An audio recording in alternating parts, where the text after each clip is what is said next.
Hello दोस्तों, welcome to my GK channel. तो हम लोग का पार्ट 7 तक मध्यकालीन भारत का इतिहास का हो चुका है। आज है पार्ट 8। ठीक है, तो आइए चलिए टाइम वेस्ट नहीं करते हुए हम लोग देखते हैं। पढ़ना बहुत जरूरी है दोस्तों।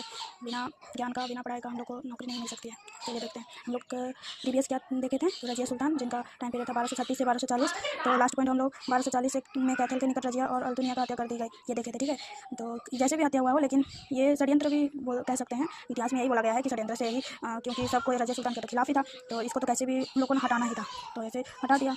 किसी और साथ भी कर ली, फिर भी षड्यंत्र से इसको मार दिया। रजिया एवं अल्तुनिया की हत्या कर दी गई। ठीक है, आज हम लोग देखेंगे बलवन 1266 से 1286। ठीक है, रजिया सुल्तान के बाद बहुत सारे शासक ने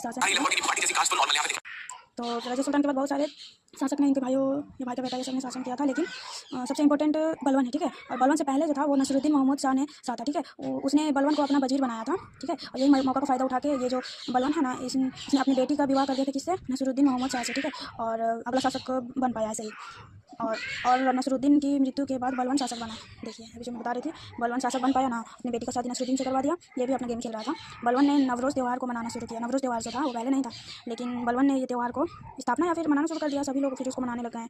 और इनका एक और बात हम लोग जानेंगे, बलवन ने ना सजदा और पैबोस की परंपरा शुरू की। इनका मानना था ना कि सजदा मतलब सर झुकाना। ठीक है, बादशाह के सामने अपने जो सुल्तान होते हैं उनके सामने सर झुकाना, और पैबोस का मतलब पैरों को चूमना। ये परंपरा भी शुरू किया था बलवन ने। ठीक है, और नेक्स्ट है, बलवन ने खुद को ईश्वर की छाया बताया। ये किसी ईश्वर को नहीं मानने लगा, ये बताने लगा कि मैं ही ईश्वर का छाया हूँ। ठीक है, खुद का ये बड़ाई करने में ये बहुत ये था।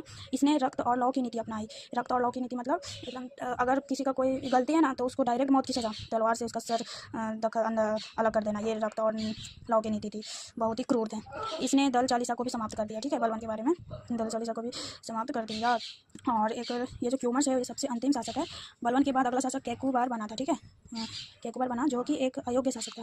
ये शासक केकुबार जो था वो योग्य नहीं था। इसके बाद गुलाम वंश का अंतिम शासक क्यूमर्स बना, जिसकी हत्या जलालुद्दीन खिलजी ने 1290 ईस्वी में कर दिया। ठीक है, तो 1290 में इसकी हत्या किसने कर दिया? जलालुद्दीन खिलजी ने। यहीं से हम लोग का खिलजी वंश स्टार्ट होता है। तो नेक्स्ट वीडियो में हम लोग खिलजी वंश देखेंगे। आइए थोड़ा सा फिर से रिवाइज कर लेते हैं। तो प्रीवियस वीडियो में हम लोग रजिया सुल्तान के बारे में पढ़े थे।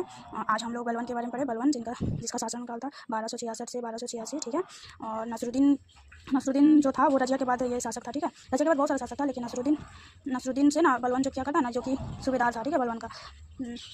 तो ये बलवन अपनी बेटी का विवाह कर देता है नसरुद्दीन से, और अपने ससुर ना बन जाता है, तो रिश्ता में आ जाता है। तो बाद में ये अपना शासक कर पाता है, ये अपना ही दिमाग लगा रहा था। नेक्स्ट था, और नसरुद्दीन की मृत्यु के बाद बलवन शासक बना, ये तो हो गया। बलवन ने नवरोज़ त्यौहार मनाना शुरू कर दिया था। ये सब इंपॉर्टेंट है, तो क्वेश्चन बार बार पूछा जाता है। ठीक है, ये पूछा जाएगा कि सजदा और पैबोस की परंपरा किसने शुरू की? तो किसने शुरू की दोस्तों? बलवन ने शुरू की। ठीक है, बलवन ने खुद को ईश्वर की छाया बताया था। ईश्वर की छाया, किस शासक ने खुद को ईश्वर की छाया बताया था? तो बलवन ने। ठीक है, और लौ और रक्त एवं लौ की नीति बलवन द्वारा। धन्यवाद।